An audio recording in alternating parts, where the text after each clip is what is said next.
I am Mr. Edwin Canto, 58 years old. I used to work with a financial institution for 30 years as a senior manager. I'm here to be interviewed by some PUP students in compliance with their curriculum requirements. Thank you.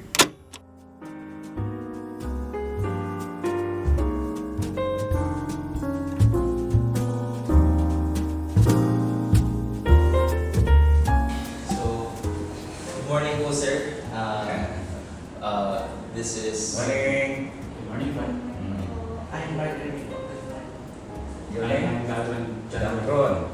Ay, Mark. excited me ko po. Sino? Cyril. I'm Eliza May Pacante po. Alessa Bacante. Pacante. Apacante. Oh. Good morning. I am Martin P. Hernandez. Jan Riggs. Vince Contreras. Vince. So, sir, today we're here to interview about your experience as a manager in Metrobank, Senior manager. senior manager. Mm. So, let's start with the first question. Can you tell us about yourself and your role in Metrobank? Ayun pala yung tanong. Again, I'm Mr. Edwin Canto, 58 years old. I used to work with Metrobank and have completed the 30 years maximum tenure. So that's why I availed of mandatory retirement in 2018. So wala tayong magagawa eh. Ganun talaga. I really need to go kasi yun ang maximum tenure. So I used to hold the position of senior manager, then division head of international operations. Department head ng import, export, tapos ATM section ng Metrobank. So, what are some of the biggest challenges you face as a manager? Sa challenges lang marami, pero yung biggest, for me, no, the biggest challenge, yan yung time when the current president, Fabian Lee,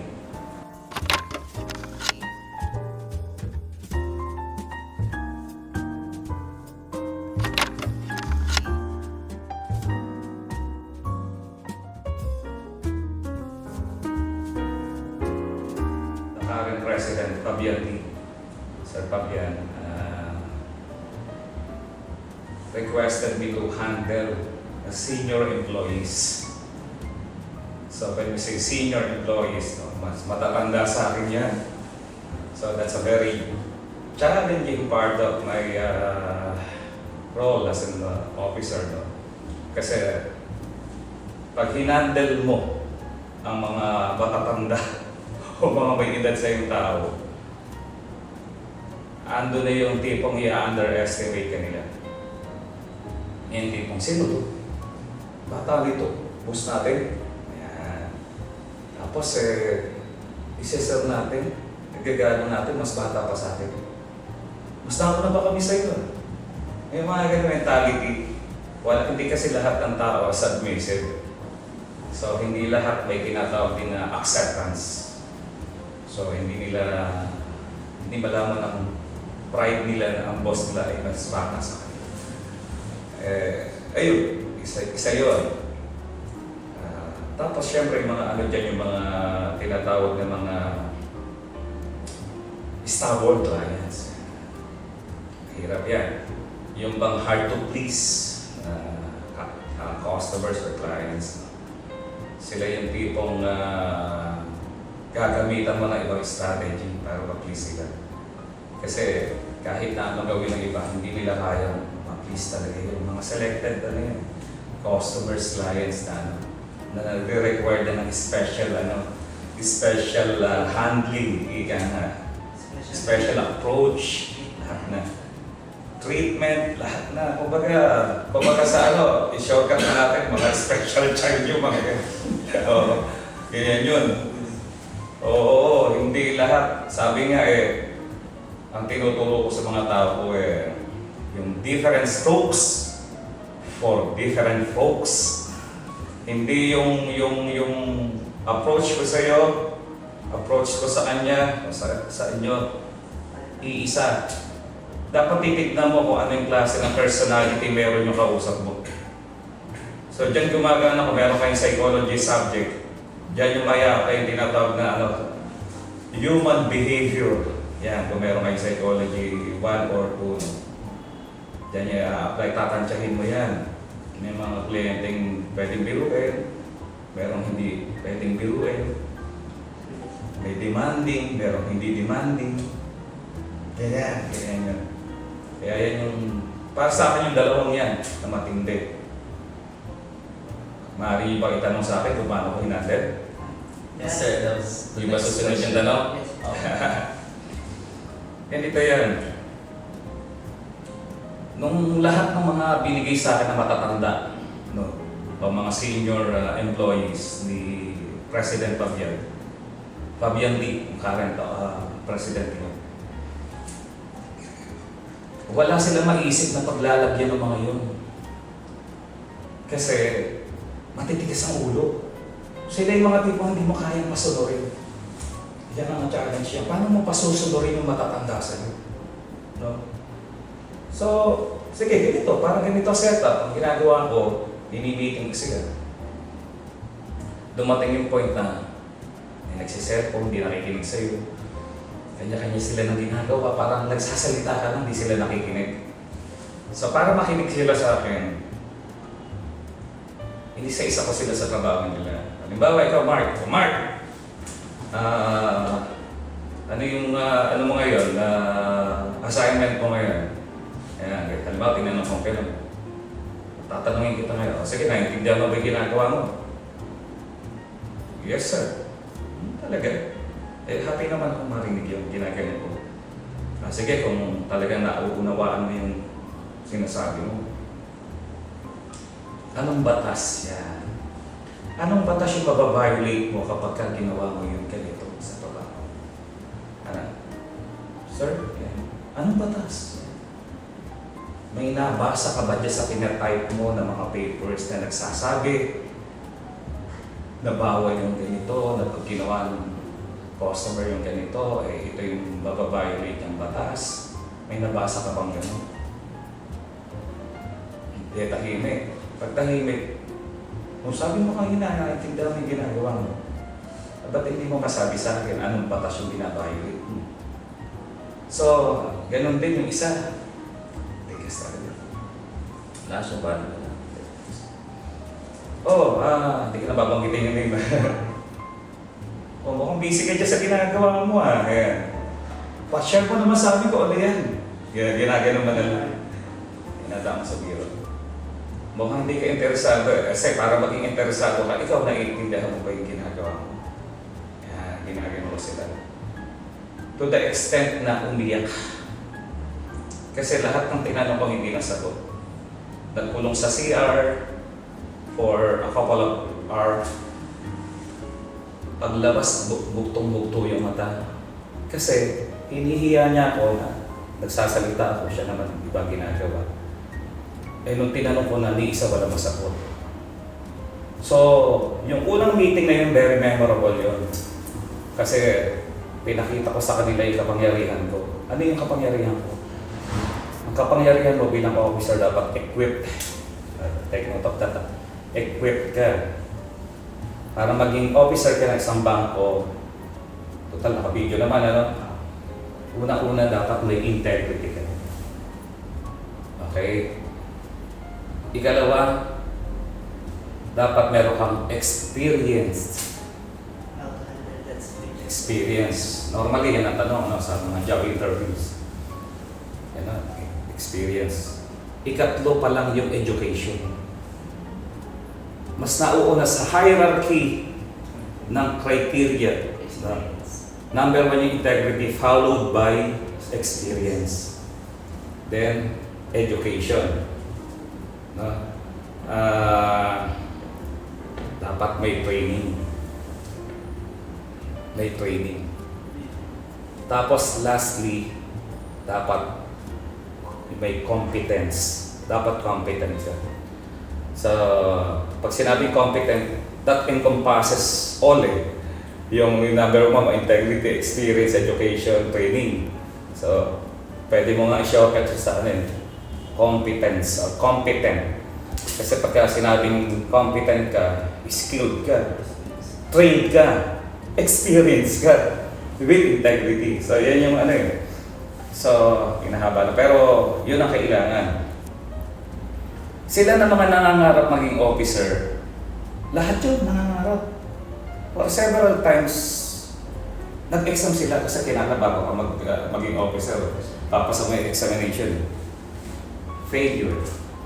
Meron naman nakapasa sa examination pero failure sa interview.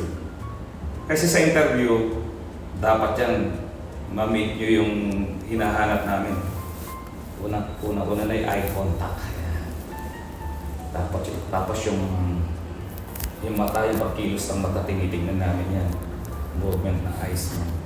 Lalo na yung tingin ng tingin sa kaliwa. Hindi namin pinapasin. Yung pag nagsasalita, gumagana yung mata sa... Ayan, kaliwa. Iwasan nyo yun. Saka ko nasasabihin ko ano ibig sabihin nun. Tapos yung may mga unnecessary ano siya. Movements, mga ano. Basta hindi pa makikita ng confidence. Tapos magbibigay ka ng mga scenarios, kung anong magiging ano niya, approach niya doon. Ganun yun. Okay? Ayan, at least may idea kayo pag in-interview kayo. Ganyan yun. So, nasagot ko ba? Ay, sa customer, ganun din ano? Sa customer, pagkatahimik yan, hindi pwedeng tahimik ka rin. Babasagin mo yung katahimikan. Sa pagbasag ng katahimikan na tinatawag mo, uumpisa mo sa ano, Sir, ma'am, care for a drink? Ayan, medyo offer mo na something. So, sasagot naman yan. No, it's okay. How about newspaper, sir? Basta anything na may offer mo sa kanya. Ganyan. Para lang makuha mo yung loob niya. So pagka gano'n, medyo na-establish mo na yung sarili mo sa kanya. Okay? Na-establish mo. Pagka naman pag-upo pa lang maingay na, ikaw naman yung medyo bababa ng konti. Oo, sino bang manager dito? Kare-reklamo. Yes sir, ano bang may paglingin ko sa'yo? I-identify mo na agad yung problem. Identify mo na agad yung problem. So pag na-identify mo na, dapat with confidence ka pag sumagot.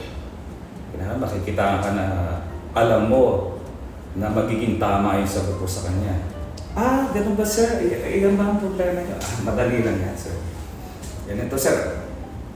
Give me at least, bibigyan mo siya ng counting timeline. Give me at least sir, 5 to 10 minutes sir. Gawin natin yan sir. So, customer satisfaction. Makakarinig siya na maganda sa pwede niya. Last time kasi ganito ganun mga irritante.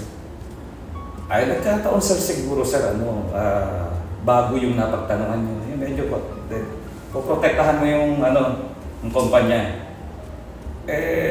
Sayang sir, wala ako nung last time Sana na-approach niyo ako. Sorry for that sir, pero siguro sir, sino ba nakausap niyo? Titignan mo rin. Alam mo kung bakit?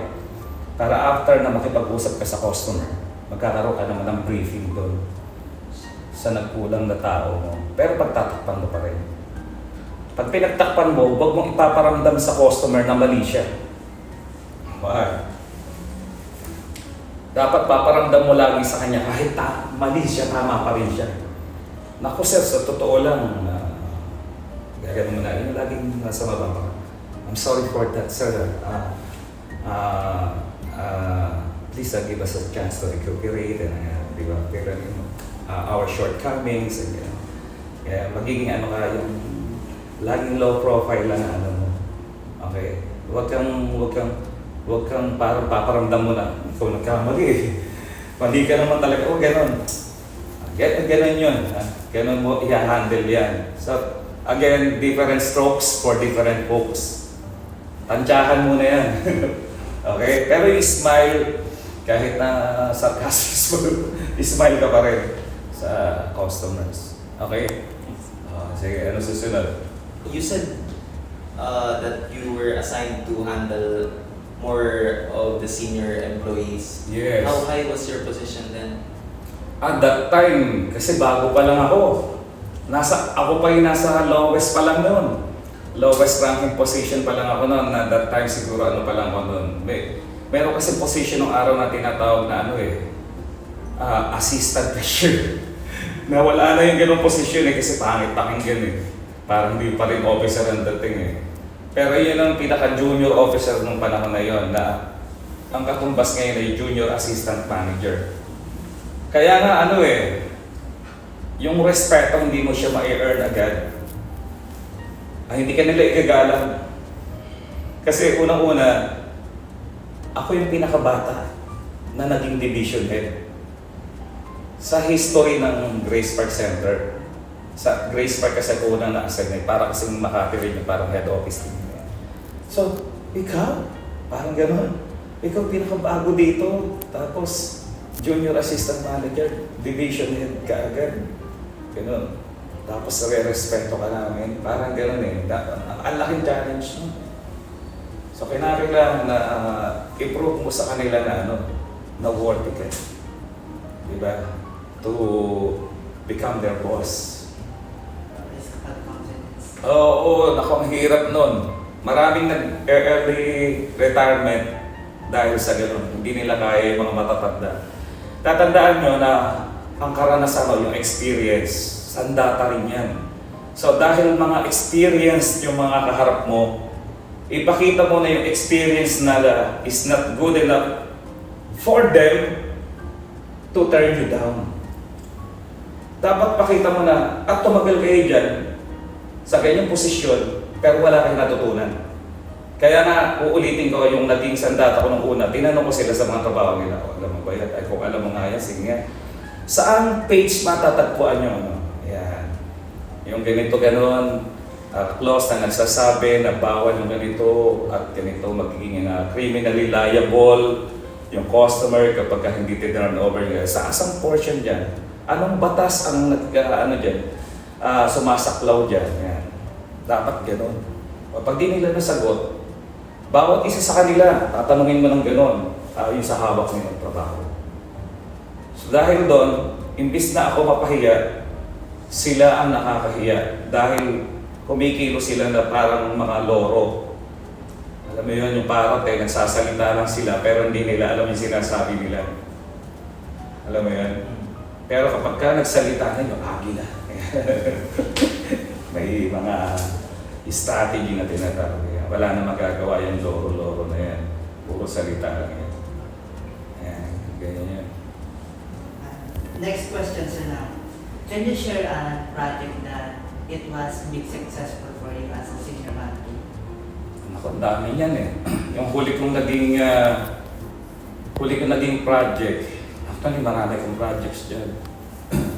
Ginagamit pa rin hanggang sa kasalukuyan yung universal application form ko Iba-iba yung forms na ginagamit. So, ang daming tinatatak, dirty work Ink, tatak. Form na tatatakan pa rin. Tapos sa form na yun, pipirma pa ulit bukod sa application form. Alam mo yung may portion na there is a space provided for the customer to sign it back. Tapos, tatatak mo, pirma na naman. Very inconvenient, di ba? On our part. At sa kanila rin. Ang dami, dinitnang ko yun. Dami, tatak. Daming ink, nagkalat Pati mga forms tambak. So ang inaral ko, paano ko isi-simplify ito? Tsaka mai-eliminate yung mga unnecessary mga workaround na tinatawag mo. Ang ginawa ko, pinarevise ko lahat yun, mga forms na yun. Ginawa kong universal. So, say for example, may application form sa credit cards. Meron sa ATM. Meron sa fund saver. Iba-iba yan, ang dami. Meron sa, basta different cards diba? Ang ginawa ko, tinignan ko ngayon yung mga terms and conditions sa bawat form. Tinignan ko kung alin doon yung magkakamuka ang terms and conditions. Alin naman yung iba. So nung inaral ko yon, sinimplify ko, yung 7 forms naging isa. Kasi naglagay na lang ako ng mga boxes. Halimbawa, box for credit card, box for ATM, box for fan savers, ayan, mga ganyan. Very accessible. So kung ano na lang ang gusto nila apply, ititik na lang nila. Na, yan, kung ano doon. Tapos, ang pipirmahan nila, may mga kanya-kanya din na mga ano doon, para mga box din. Kung gusto ka lang, halimbawa, ina-apply mo ATM, andito mo ka pipirma. Ganyan. Kung nabivisualize nyo ba ibig sabihin, isang form na lang pero ang dami doon ng portion. Doon ka na lang pipirma. So isa na lang. So yung mga nakakalat ng mga forms dyan na kumukuha ng space tapos nakaka-aburrito pa kasi nagpa-fire up yung mga ano mo, di ba? Ang files mo lahat. Kumunti na siya. So, yung mga itinatatak, ipina-incorporate ko na rin sa form. Until now, ginagamit na Metrobank yung ginawa ko na yan. Pati yung pin mailer. Yung, alam niyo pin mailer, pag sa ATM may pin ka, di may pin. Bubuksan mo yun. Karamihan kasi dyan, sa ATM, mga factory workers, hindi naman sa minamata ko sila, pero siguro kulang sa pagkaunawa. Alam niyo yung sweepstakes, di ba may binubura doon? Yung pin mailer kasi ng mga bangko, kung mapapansin nyo, may black portion din para sa pin. Binubura nila. E di pagbukas nun, kulay blue na yun. Wala na sila mabasa mga pero wala nang pin. So, inaral ko na karamihan sa mga may ganong kaso, mga factory workers. So, ang ginawa ko, nilagyan ko ng Tagalog doon sa black portion na yan. Nakalagay. Do not scratch. Kasi baka may foreigner o mga ano, di ba? Open and close parenthesis. Huwag kiskisin. O, di ba? Tapos sa ilalim, para buksan nila. Tear off to open. Buksan dito. So wala nang kaso ngayon na magre-request. Sir, ang may pin namin dito. Bakit? May puro blue yung nakikita ko. Patingin. Kaya naman pala kinakaskas nila. So paulit-ulit yung kaso na yun. Laging gano'n. So nakakairita. Unang-una, additional cost. Additional cost. Tapos, uubos din ng oras mo. So lahat ng mga umuubos ng oras, mga gastusin, yan, tinanggal ko yan. Again, universal application form. Pangalawa yung pin mailer, di ba? Pero yung huli kong, marami yan, kasi kaya naman ako mahilig sa mga projects. Yung klase ko kasi may academy nga kami bago maging officer. Ano? Ang tawag ko sa class ko ay Class of Innovation. Yun ang ipinangalan ko doon sa aming klase. Sa pag sinabing innovative ka, creative ka, malikhain ka, di ba? So yun ang ako presidente ng klase kasi ako pinakamatanda. Kasi nga ayoko maging officer. So dahil nga galing ako sa class of innovation, puro ganyan ang iniisip ko. Paano magka-cost cutting kasi ano talaga yan eh. Primary yan, objective sa mga projects. So yung huli ko dyan na ginawa yung mga skill sa phone. Di ba marami nagtatanong sa akin nagtatanong sa amin. Yung area ko kasi tanungan ng bayan yan kaya nga buong Pilipinas about trade, import and export. So para mabawasan ngayon yung mga ganyan ang daming mga phone calls, incoming phone calls. Nag-coordinate ako sa IT namin para i-create yung isang klase na sphere kung saan sasagot na lang yung sphere sa tanong nila. Halimbawa, thank you for coming to Metrobank. For your trade concerns and inquiries, please dial. Kaya press 1 for ganito, press 2 for ganito. Ganun ang ginawa ko nung huli na project ko. Malaking tulong yun. Kasi pipindot-pindot na kaysa sumagot pa yung mga tao ko, yung mga tao baka kapagtrabaho na maayos. Next question po, sir, is when starting a new project, what your usual approach in creating plan? Alam mo, pagka may project ka kasi, dapat ang titignan mo lagi dyan, yung magiging impact ng project. Okay? Titignan mo dyan, unang-una, dapat may timeline ka. So bukod sa impact, dapat may timeline lagi yan. Hindi pwedeng, ito project mo. Tapos wala kang timeline. Hindi pwede yun. Dapat meron kang timeline kung kailan tatapusin yan. Okay? Tapos, pagdatapos nila, merong sa timeline, merong kumbaga pogi points na tinatawag eh. Halimbawa, within 90 days, matapos mo yan. Natapos 30 days lang. Aba, maganda-ganda rating mo sa akin yan.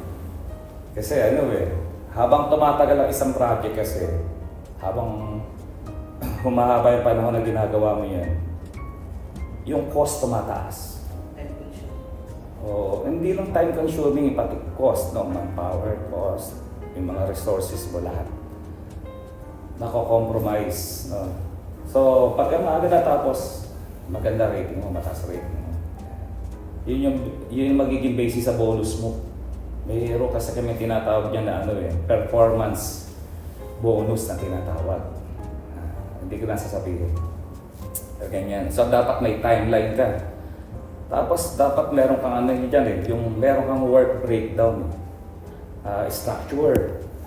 So, pag sinabing breakdown, no, yung work breakdown mo, medyo titignan mo paano dinelegate ng officer mo yung mga trabaho do sa isang project para ma-achieve agad. Titignan mo yun. Okay? Tapos niyan, consider mo rin yung risk. Oo, may mga risk kasi dyan may mga, halimbawa, marami kasi yung klaseng risk. Halimbawa, yung strategic risk. No? Ginawa nyo. Habang ginagawa nyo yung project, matatapos nyo na, hindi nyo pala inaral maigi, luma na pala sa ibang bangko o sa ibang company. Kumbaga, nag-iba na pala yung demand ng mga tao. Paano ba natin isa-sample yun? Halimbawa ang project mo where makapaglagay ka ng maraming typewriter sa mga branches, no? O kaya sa mga work areas, ganyan. Ito, nagyan mo ng ito, yan. Yan. Biglang, yung susunod pala ng buwan, maglalabas na pala ng mga computers. Alam mo yun? Yung na pala, pag-iiba na pala. Kumbaga, yung nagbago ka nga ng mga modelo ng typewriter mo, biglang wala na pala rin yan dahil may papasok ng mga mas bagong technology. So, yung strategy mo, balik. No? Oo, ganyan. O kaya, meron tinatawag na financial risk. Yan, matindi rin yan. Ano yung financial risk? Yung, halimbawa, tinignan mo yung project aabuti ng 1 billion. O sabihin na 125 million sa loob ng 11 days. Parang alam niyo yun. So, tinignan mo, 125 million. 11 days yung timeline mo.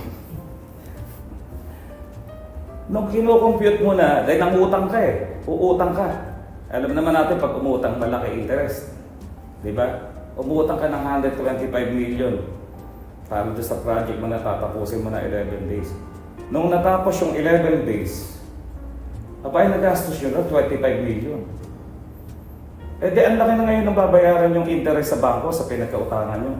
Kasi namali kayo ng sa pagbabudget, sa pag-estimate ng cost lahat. So, yan, yung financial risk, isa rin yan. Meron din tinatawag na reputational risk. Pagka sa reputational risk kasi, nagkakaroon niya ng mga minsan nagkakaroon ng claims yung ibang mga company sa isang project mo rin na sa tingin nila ginaya mo sa kanila. O kaya kapareho na nila. Maraming mga mga celebrated cases na ganyan Alam niyo yung beer. Sa sample ko na lang ibang product na para mas mabilis siya makuha. May nauso din na beer. Alam niyo yan? Yung bote ng beer at saka yung beer na beer parehas. Halos lahat pangalan na iba. Ayun, yung mga ganun lang para madali nyo makuha. Nagkasuhan yung nanalo si Beer, si San Miguel Beer. Nag-inaya sila na Beer. So, yung may reputational risk, yung mga copyright, yung mga tinitignan yan. So, kapag kiniklaim na iba na, ginaya niyo sa amin yan, na-compromise tuloy yung product namin dahil sa inyo. Ganon. So, tinitignan yan. Meron din yung tinatawag na operational risk sa na dapat ma-consider na katulad sa akin, ang tatanda na, halimbawa na empleyado ko, o computer, nasanay sa typewriter. So, nung ini-implement mo, halimbawa, yung project mo na, halimbawa, high-tech na, ganito, gano'n. Pagdating ngayon ng implementation, hindi ka nag-dry run na tinatawag. Minsan yan ang pagkukulang na iba eh. Imbis na mapabuti, napasama pa. Imbis na mapabilis, naging cause pa ng delay. Kasi hindi nila tinignan na ang typewriter, although ganyan. May dependency ang technology eh. Dependency sa mga software. Dependency sa kuryente. Kapag nag-brown out, pag wala kang UPS, patay ka, di mo na-save yung mga importanteng data. Yung mga ganyan. So yun yung mga ilan sa mga risk. Kasama na rin yung compliance. Sa compliance kasi gagawa ka ng project, see to it na hindi niya mababiolate kung anumang internal, o sabihin na local or international laws. O kaya yung mga rules. Halimbawa sa bangko, tulad sa amin, may tinatawag na monetary authority. Sa madaling salita, monetary authority na yan yung Bangko Sentral ng Pilipinas. Na dati siyang Central Bank of the Philippines. Huwag nyo nang itanong kung bakit naging BSP-CB. Maasalimuot na kwento yan. So, lahat ng mga negosyo, lahat yan may nagsasanction ng mga bodies. Okay? Lahat yan. Kapag Bangko Sentral ng Pilipinas, pati yung mga pawn shop, basta may kinalaman sa financial. Yan. Sa telecommunication naman, meron din, di ba? Kanya-kanya na eh. Merong mga bodies na nisa-sanction sa bawat negosyo. So dapat maging compliant ka. Kasi project ka ng project, may na-violate naman pala. So titignan mo rin yan. So ganyan kapag ka nag-aano ka ng project, hindi basta project lang. I-consider mo lahat yun, yung sinabi ko. Okay? Can you tell us how you manage the people under you even though you couldn't see them? Okay. Dito kasi una-una, nabanggit ko pa sa inyo na meron tinatawag na na performance appraisal sa amin. Meron kasing tinatawag na yan yung pinaka-tool mo, yung basis mo. How to promote your people or recognize their achievements, their performances. Meron kang tinatawag na parna yun ang huli. Tama ba parna? Parna ba? Tama, performance appraisal report. So sa performance appraisal report kasi, nandun na yung pinaka-outcome, result ng mga pinagawa ko sa kanila. Andun. Tapos meron kaming database. May database kasi kami nung kung ilan yung nagawa nila, paano nila nagawa. Halimbawa sa project, paano nila nagawa, paano nila in-implement, Nakalagay dito yung mga issues and concerns kung meron kami mga gano'n na kumbaga monitoring system. So, diyan mo ibabase ngayon, magbibigay ka rin ng tinatawag na criteria na dapat, halimbawa, sa loob ng isang buwan, ito yung dapat na ma-meet mo, na quota, yung mga ika na attend mo ng mga issues and concerns. Kasi sa akin kasi, sa trade customer kami. Doon nakikita sa sa performance appraisal report namin kung na-implement ba ng maayos yung isang project o yung isang trabaho. Hindi rin nila maikakaila sa amin kasi yung mga customers kasi meron din kaming ginawang device na kung saan yung mga customer masasabi nila kung satisfied o hindi sa service na binigay ng aking mga officers. So may mga dinivise kami dyan na mga tools para ma-monitor lahat yan. Eh biro mo, ilan ang officers ko? Sa 10 yata. 10 ang mga staff nila, marami. Sa buong Pilipinas sa handle namin. So, imposible para sa'yo, di ba? Dapat ang gagawin mo, at the end of the day, titignan mo doon sa mga tauhan mo, halimbawa 10 yan, pumili ka muna ng 2. Yan. Kasi sasabubutak mo pag lahat yan. So dapat, ikaw mismo sa sarili mo, marunong ka mag-organize. So sa 10, titignan mo muna yung, pwede mamili, strongest o weakest. O yung average ang titignan mo. Kasi ikaw mismo bilang officer, nag-gauge mo naman yan eh.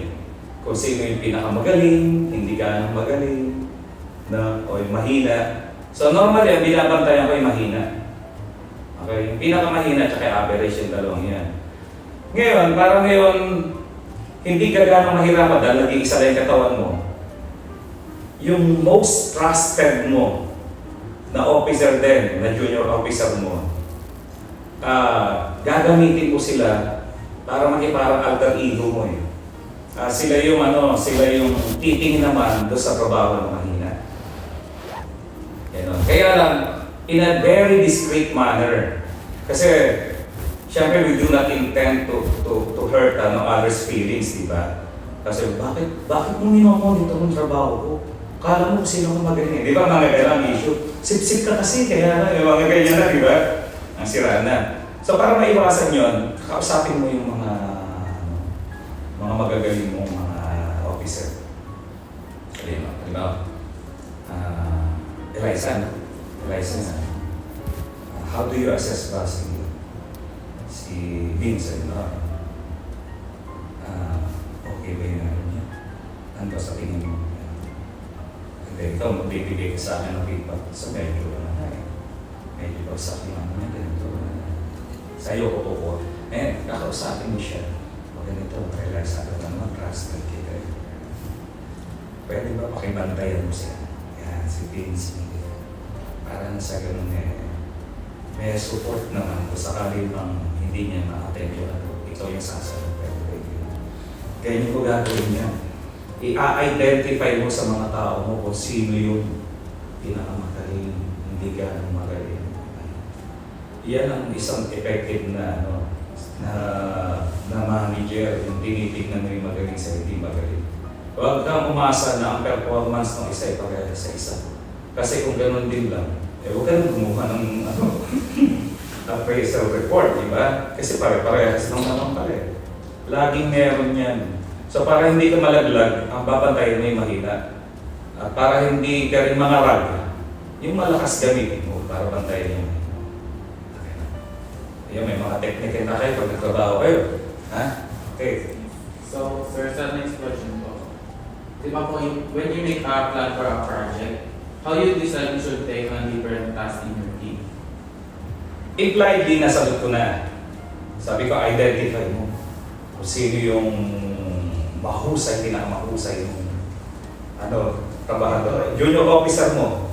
Huwag naman trabahador, junior officer mo. Identify. Malaman mo yan. Kasi pag di mo na gawa yan, ikaw yung pinakamahinang manager. Kasi hindi ka marunong mag-gauge ang tao mo eh. Para malaman mo yan, dapat yung nagagawa mo ng tao yun. Na kapag ka ako nag-resign o nag-retire, may magtutuloy. Kasi sabi nga may kasabi, no one is in this. Then sabi, sabihin, lahat pwedeng umalis, lahat pwedeng palitan. Hindi pwedeng yung presidente ngayon, presidente mo na forever. Laging may papalit at may kapalit at papalit at papalit. So ganun din naman sa mundo na papasukan nyo. No? So yung tanong mo, kung ngayon naman i-delegate mo ayon sa lakas at hina ng tao mo. Bakit lakas at hina? Hindi naman pwede lahat. Yung mahina, hindi mo bigyan. They have to take their part. So, Dahil magaling yung isang tao, bigay mo sa kanya yung complex. Kasi sa projects naman kasi may mga part dyan na complex and simple. So, pag nakita mo ito, mukhang kaya naman ni ano to eh. Yan. Diba? Kaya naman yan. Kaya sa ito bibigay ko. Medyo mahina sa ano to siya. Dato. Sa kanya na lang to para hindi sumabog yung project. Yan. Tapos, halimbawa, ano na tingin mo? Bricks. Si Bricks, tingin ko di basta sa gitna para ano lang naman siya yung magiging fallback ni Dato. Parang ganun ba? Yung titignan mo yung kakayahan ng tao. Tatandaan nyo, the number one and best asset of all companies, manpower. Yan ang number one mo asset, hindi yung cash na nasa balance sheet. Hindi. Manpower. Yan ang number one mo. So, dapat yan ang una mong nakikita. Kasi, ang negosyo, kaya nagtatagumpay yan dahil sa magagaling na tao na pupunan. Ang kanya katulad na limawa, Henry C. Si Henry C. ba nagpatakbo niyo? Hindi. Yung mga tao niya. Metrobank. Mga tao. Ganun yun. Nasagot ba yan? O may hinahanap pa ba ilang sagot? Nasa Kaya, sige. Another question, sir. Is there a time that when you have to step in a certain project to make it on track? Oo. May mga ganang pagkakataon kasi na kinakailangan talaga paghimasukan mo na. Kasi pagka, halimbawa, nakita mo, maganda yung project. Okay ito Tsaka magkakaroon din ng impact sa department ko. Yun ba sinasabi mo? Yes po. Why not? Kasi pag pinasukan mo yung isang project na tingin mo makakatulong din naman sa hindi lang sa buong kumpanya kundi sa sarili mong departamento, pumasok ka na kaya na eto lang. Sa mga projects kasi ina-assign yan. Ina-assign. I mean, may kanya-kanyang may-ari ng projects. Di ba? Kinakailangan, bago mo gawin yun, kinakailangan kunin mo muna yung bas-bas, yung consent ng higher house, ng higher management. Kasi sa ganyan kasi mga kumpanya, meron tinatawag na project management eh. Sa yung mga project managers na yan, alam na nila kung sino may hawak ng mga projects na yan. Mabibigla ba't si Edwin Cando nandun? So before you do that, bago ka pumasok sa ganyan, see to it na nakakuha ka na muna ng approval o consent na halimbawa nakatatasay niya, halimbawa area head, kung sino man dyan, group head, kanya-kanya pa rin kasi nakakatasay. So kapag pumayag na yun, mga yun, at nagkaroon na ng tinatawag na collaboration amongst yourselves, doon sa may-ari ng project at ikaw, magkakaroon ng collaboration. Win-win yan. Panalo sila, panalo ka. Hindi lang dahil doon sa impact ng project sa iyo at sa buong kumpanya, kundi yung bonus sa tayo or performance bonus. Pag nakikita mo may potential, why not? Pasukan mo na! Pag nakita mo, okay yun. Okay yung project na yun. Nalalaman mo kasi yan pag sa presentation ng mga projects. Halimbawa, tayo lahat, magpe-present ng project natin. Halimbawa, for this year, so may mga ano na kayo timeline eh. Kapag nakita mo na, ba't ganun, ano na ngayon December na ngayon, parang wala ka nangyayari doon sa akin. Ganda ng project na yan. Asukan mo na! Kaysa mawala yung project, kaysa mag-delay, alamin mo ano ba reason bakit hindi na-beat yung deadline. Alamin mo na. Hindi naman masama pakialam. Kaya lang, in a professional manner, professional way, hindi manghihimasa ka ng basta-basta kasi sasabihin nila nagpamagaling ka. Kaya i-establish mo yung camaraderie. Bro, ganda ng project mo bro. Bakit ba hindi ka i-implement ngayon? Kasi may problema sa compliance Bakit ang problema niya? Ano ba? Tignan ko kung ang magagawa natin. Ano ba yung issue sa compliance? Alamin mo. So, dahil doon, magiging kaibigan mo pa siya. Tapos, nagawa ang project dahil sa iyo, naging part ka ng project na yun. You also have connection. Yung protocol, that's the term, laging titignan yung protocol. Na, Na huwag kang basta-basta pumapasok sa isang sitwasyon. Laging muna sa taas o kunin mo. Okay? That's good. Yes. So, sir, as a final question, sir. Final na, nabibiti na. Hindi pa nagtanong si Vince. Tsaka si Sir, so as a final question, sir. As a 30-year-long manager, 30 years, so 30 years tenure ka. Service ko sa Metrobank as a senior man. what will be your most important thing that you've learned Ako? all the years? Sa 30 years na yun, alam mo, kung saan natutunan marami. Natutunan mo makisama. Dapat ano yan, number 1 yan.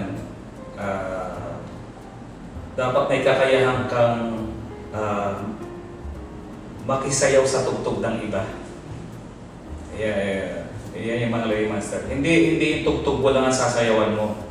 Sayawan mo rin yung tugtog ng iba. Bakit ka mo? Whether you like it or not, we have to admit the fact, yan, nag-iibig sama mo, that no man is an island.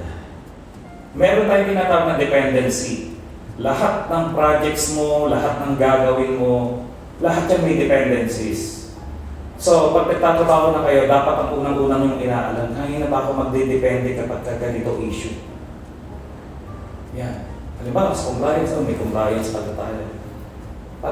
Pagka mga legal, may legal ano ka.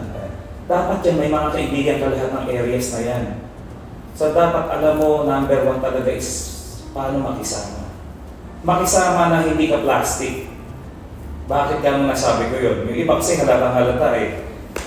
Na kaya ka lang naman kinakaibigan mo eh, kailangan sa'yo eh. Dapat yan, kahit natapos na yung trabaho nyo, after work, yan, makakasama pa rin. Saan tayo mamaya? Biyernes ko yun eh. Sagot ko. Hindi lagi sagot nila, sagot ko naman susunod. Medyo minsan kinakailangan magpawala ka naman, di ba? Kung baga pasayahin mo yung sarili mo, natutunan ko yung bagay na yan kasi kung napapansin niyo ang personality ko kasi talaga is very striking personality ko. Tanggalin niyo yung ano eh, yung pagiging reserved. Ito si Vince, napapansin ko reserved. Reserved ka, no? Oh, hindi mo na ipinapakita sa akin. Masyado mahilig eh. Walwal din ako minsan. Well, very good. Kasi kinakailangan nyo yan para makasurvive. Kailangan yan makisama. Dapat alam mo yung mga batas na ina-apply dyan sa ginagawa mo. Hindi kumikilos ka lang. Kasi yan ang inabutan ko eh. Mali. Pagka inabutan mo ang isang trabaho, ang unang-unang mong maging objective is paano mo lilinisin itong trabaho to, paano ko pabibilisin ang process. Dahil sabi niya to maintain a present status is moving backward. O kaya nga marami din nawala ng trabaho sa pag-move forward. Bakit? Di ba ngayon, nung araw, yung sa mga barko, may radio pa, yung mga Morse code pa. Ilan na tao niya, may nag-interpreter, may talagang may mga, di ba, may nagasulat ng beat, kung ilan. Ngayon, internet na eh. Di ba? Tama. So, yung 5 tao, naging isa na lang. Naging isa na lang. Yun lang ang disadvantage niya. So, isa sa natutunan ko yan na talagang walang permanente. Wala. Natutunan ko talaga yung nasabi ko na kanina na iba-ibang tao kaharap mo, iba-iba rin yung paraan ng pakikipag-usap. May mga taong pikon, may mga taong games sa mga anumang biro. May mga taong ayaw ng masyadong madaldal. May mga tao namang gusto madaldal. Iba itatantyahin mo. Sa again yung huli kong sinabi na nasabi ko na kanina, no? Always apply the principle of different strokes for different folks. With that, nakakasurvive kayong lahat, kayong anim, pati mga kasamahan niyo. Diba? Ma-apply niyo yan, maski hindi sa bako kayo mapunta. Lahat na ma-apply. Ayun. Pahaba. Sige, kahit ilan eh. Bibitin niya ako eh. Oh. Sir, so for additional, ano lang po, Mm. before we wrap up everything, do you have any final advice for us and for our future managers? Pag nandun ka na sa kumpanya, katulad na nabanggit ko kanina, ibang na-inke na, ang una mong dapat gawin is alamin yung pangalan ng mga makakasama mo. Medyo, tignan mo na sila, sino dito naman pwede kong dikitan. Karaniwan na dyan, ang dapat mong dikitan, yung seasoned. Eh, medyo matagal-tagal na sa kumpanya, yan ang dikitan mo, mas maalam yan eh. Huwag yung mga kasing edad nyo, ano, kasi wala kang matututunan sa kasing edad mo. Ang matututunan mo, paano din na? Parehas lang kayo. Lagi yung mas may edad ang didikitan mo. Tapos noon, huwag kang masyadong nagsasalita kung bago ka pa lang sa kumpanya. Huwag, makiramdam ka muna. Tignan mo kung anong klase ng kultura meron doon. Kasi tatandaan yung iba't ibang kumpanya, iba't ibang grupo ng tao, iba't ibang kultura yan. Lalo na sa mga Pilipino. Kaya sabog-sabog ang Pilipinas eh. Iba-iba kultura eh. Totoo yan. Yan ang naghihiwalay sa atin yung mga kultura na yan. So medyo titignan mo. So may tinatawag kasing work culture. No? So titignan mo yan.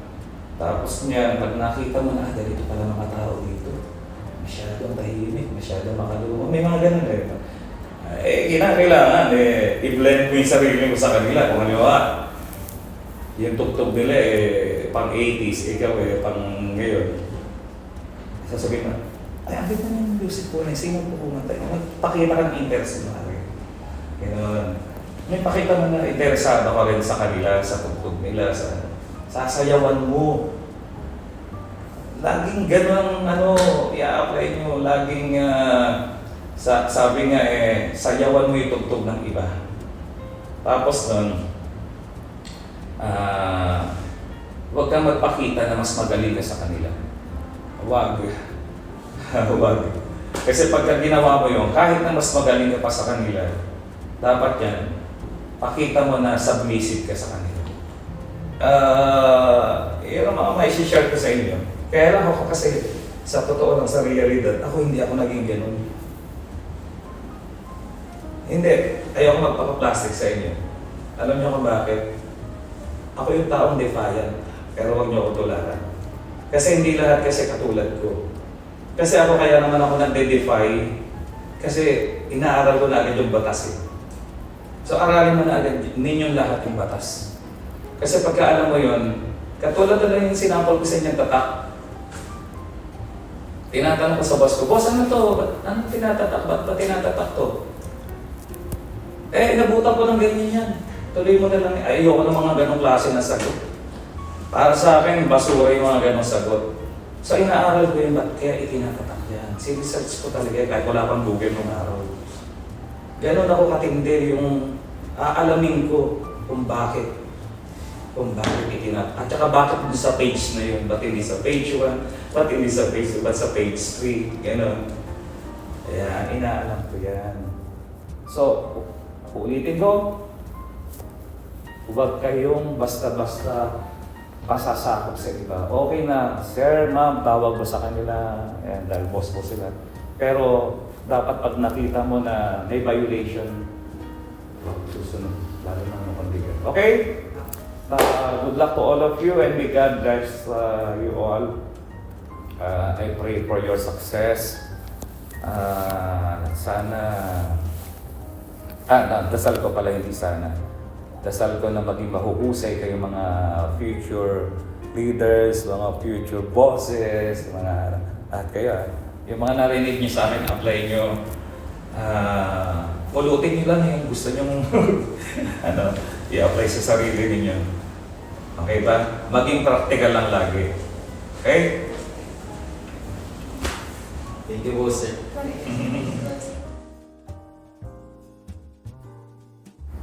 In behalf of our group, I would like to express gratitude and enthusiasm again for this opportunity to be given by Mr. Kando. But before we wrap this up, I would like to conclude everything that has been discussed. So one memorable thing and remarkable lesson we learned from Mr. Kando is the thing he said about different approach to different clients. He also stated qualities of being an officer or being a senior manager, which are having integrity, being experienced, having education and training, and lastly is being competent. He also stated different experiences from his work, from his 30 years work experience from that financial institute. And he also stated few successful projects just like his universal application form signing conveniency, PIN mailer, Tagalog description for SWIFT card and PIN. He also stated how to properly implement a powerful and successful project which conclude having a timeline, having cost and time allotments, and work breakdown and analyzing different kinds of risks just like strategic risks, financial risk and budgeting, reputation risk, and copyright. So that's everything concluded within this meeting. So yeah, thank you again. Pulutin nyo lang yung gusto nyo i-apply sa sarili ninyo. Okay ba? Maging practical lang lagi. Okay? Thank you po, sir. Oo. Sir, sa entrance, sa tayong entrance, no? So, sa Yung entrance... ibang sa presentation putulin. Opo. Kung bakit medyo confidential. Sabihin nyo na lang, sir, kung alin po doon yung confidential. Hindi, yung mga lang. Yung sinabi yung... Putulin nyo ito.